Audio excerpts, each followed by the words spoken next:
Yo, what is up, ladies and gentlemen? This is HD StarCraft, and I'm here to bring you guys game number 2 between Stephano and MC from the semifinals of Red Bull Battlegrounds. And Stephano is going to be the red Zerg at the bottom right-hand corner of the map.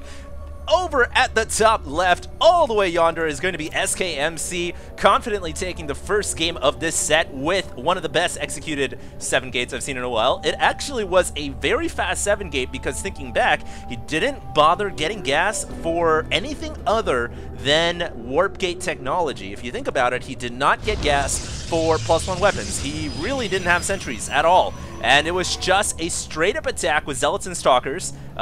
So the gas funneling completely into the fastest units you can warp out, the ones you don't have to wait for. No technology, really. It was just Zealots and Stalkers, and he pushed out with an incredible timing based off of Stephano's playstyle. And, you know, Stephano's playstyle is no secret. Some players that go into these tournaments and you don't really know what they do. They're unpredictable. But Stephano really typically plays to a very conventional point. He doesn't switch things up very often. He usually, against Protoss at least from what I've seen, he doesn't really switch it up.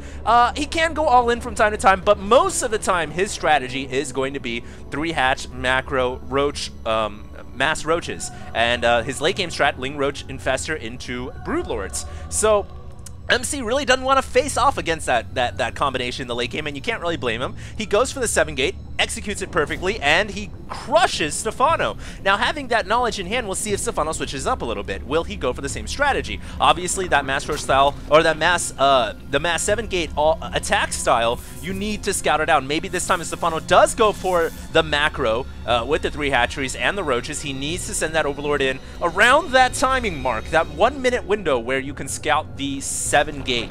And we'll see if Stephano does that. He does get the hatchery down unimpeded. Nice timing right there. The probe was close by, but unfortunately for MC, he was not able to block it off right now. MC also making a forge at the front door. And I love the positioning on these buildings as well.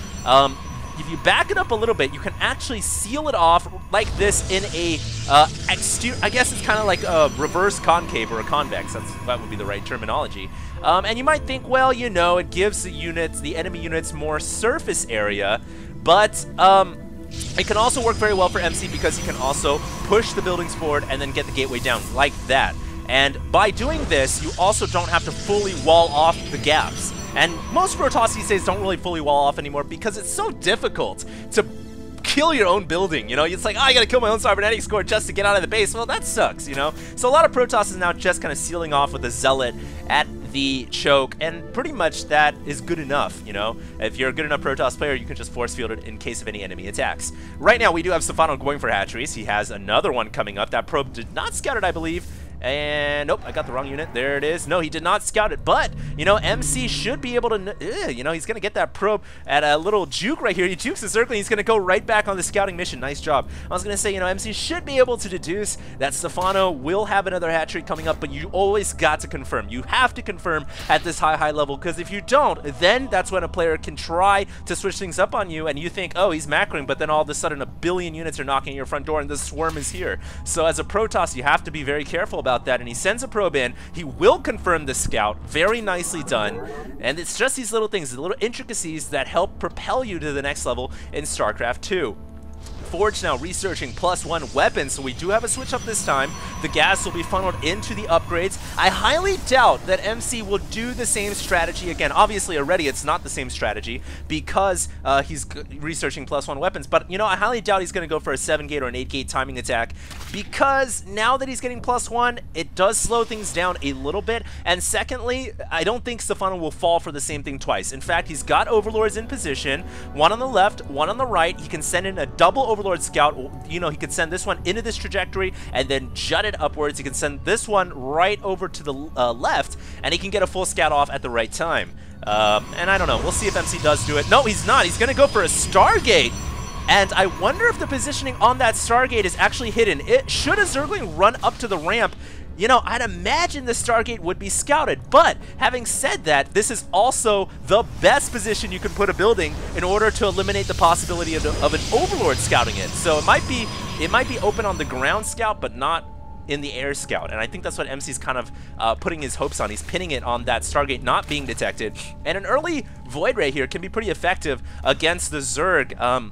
you know, that new Queen range upgrade, it only is viable for, you know, ground-to-ground attacks, not ground-to-air. So air units from Protoss need not worry about that change. And a Void Ray now being chrono boosted out of that Stargate. Meanwhile, is Stephano going for the Max Roach style? Of course he is. He's got the layer coming, the Roach Horn coming as well. No Evolution Chamber yet.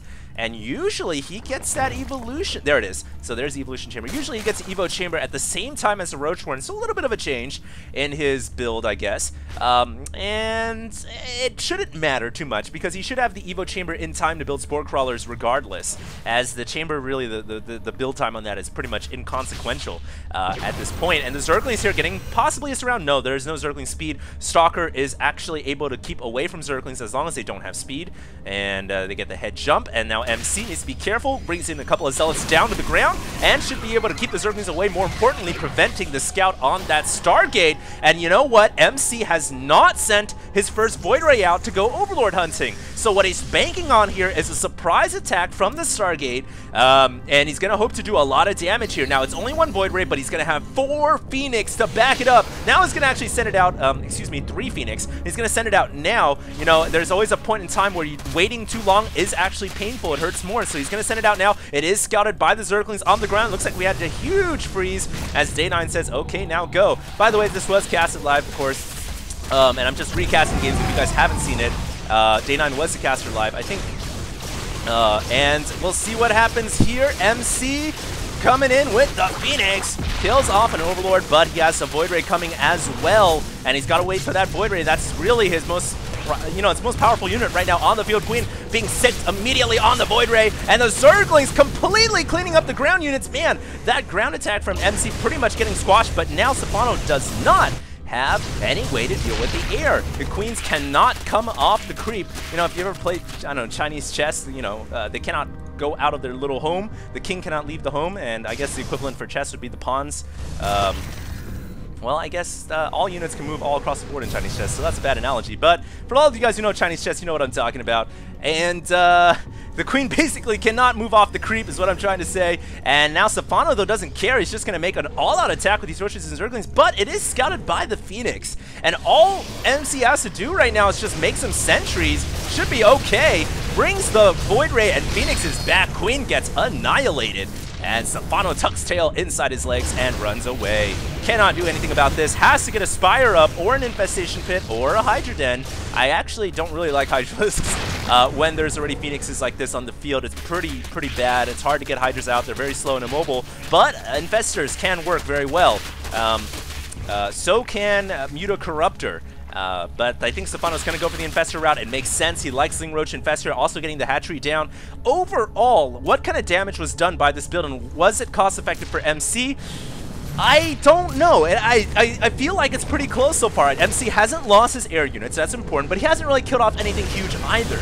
And right now the Zerg is being allowed to expand over to the 4th. It would be prudent right now of MC to send his air units over there and finish off that 4th hatchery before he can get any dronage out of there, and the Phoenix are going to come in, confirm the existence of that 4th, the Void Ray immediately being sent down there, but the creep spread is coming close, and now the Queens can come over there and defend. Meanwhile, Spore Crawler's also up at every hatchery as well.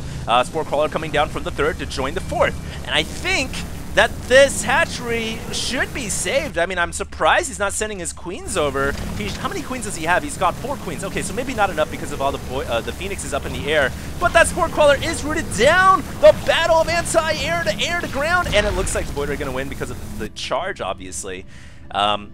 Yeah, it's the focal point right now. Will MC kill off this hatchery or not? Another Spore Crawler comes to try to do what its lost brother could not. Meanwhile, Infestors have now come out on the field, and the Infestors get a huge fungal. Oh my god, that's a nasty fungal growth. That one could be the end for MC if he loses all these Phoenix. Oh my god, he gets another fungal, and these Phoenixes kiss their asses goodbye.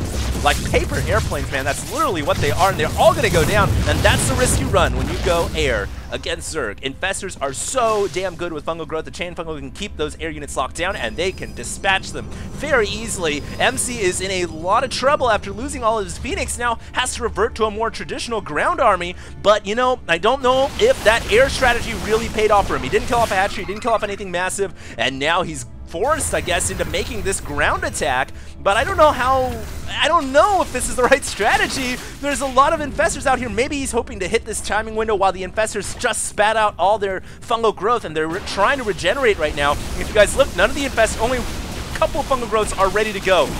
But man, this is still too much Zerg units for MC to deal with, and all the Zerglings just come raiding in. The Zealots just get absolutely pulverized, along with, you know, the help from the infested Terrans. They just cannot withstand that kind of firepower. And MC has to back down. He actually has a warp prism, though, that he was able to warp over to the third hatchery, bringing in charge slots.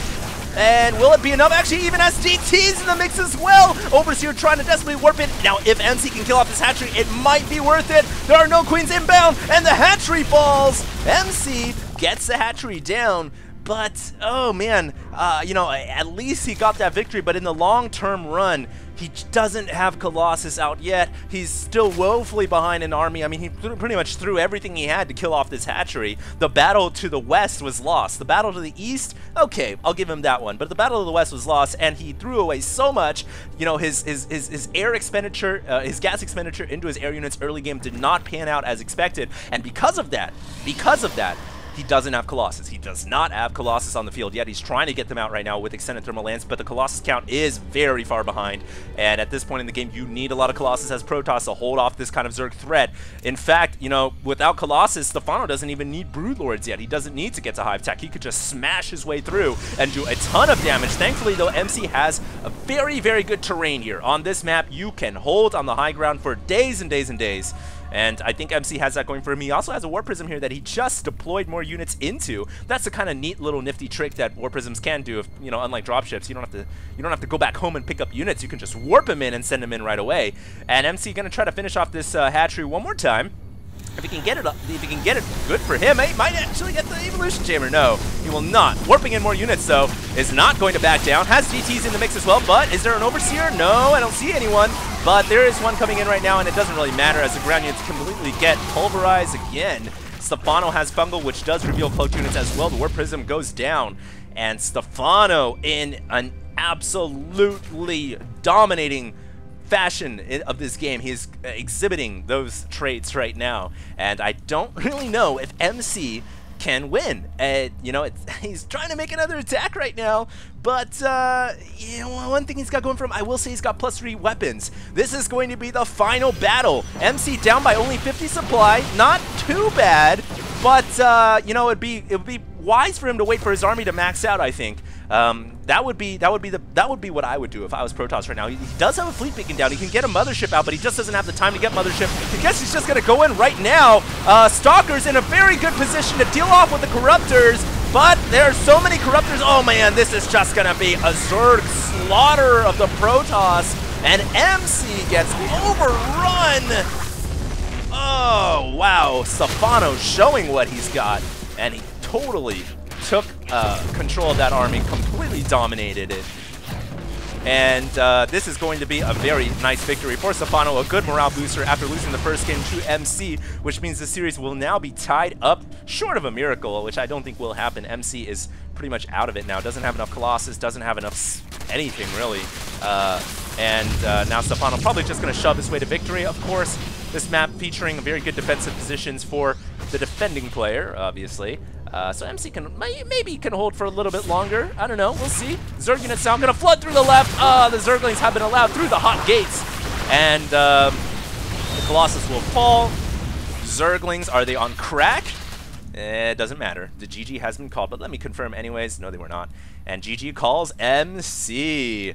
And you know, in that last battle, it was a valiant effort, I think, from MC. You know, let's just look at that last final push one more time. Just to kind of see if MC could have done anything differently. And let me go ahead and rewind here to 17 minutes, and I think it would be like 50 seconds. Let's see. 40, 30, 35. All right, and this was it pretty much. And I was mentioning at this point when I saw this happening, I was like, maybe MC should wait till he's maxed out. I think that would have been better, but he might have just felt so pressured into attacking right now that he was just like, you know what, screw it, I'm really far behind right now, I'm just going to try to attack and hope for the best. And the longer I wait, you know, the more resources Stephano's going to bank, and Stephano's very good at saving up larvae, so it's a continuous wave of reinforcements he's got to deal with. So he decides to attack. Okay, And let's see if he could have done anything differently. I actually think MC, from what I saw, executed the battle as best he could. And we can see here, you know, he's on the creep. He has to be offensive. Okay, backs up as the Corruptors come in. Blinks the Stalkers forward. Very nice. But Stephano has just got too many units. Too many units. And when your Corruptors obviously have to fly over Stalkers to fight the Colossus, but you're already winning this game, it's okay. Just toss him in there. He tosses them in, sends everything underneath. MC can't do a damn thing about this. This is just too much for him to handle. And the right composition really for late game Protoss, you need Colossus, you need Immortals obviously, you need a little bit of everything. You need a Mothership as well. He didn't have any of those units. And it was just a complete shellacking of the Protoss players. So it is tied up now in the semifinal. We'll see what happens in game 3. This is HD, signing out.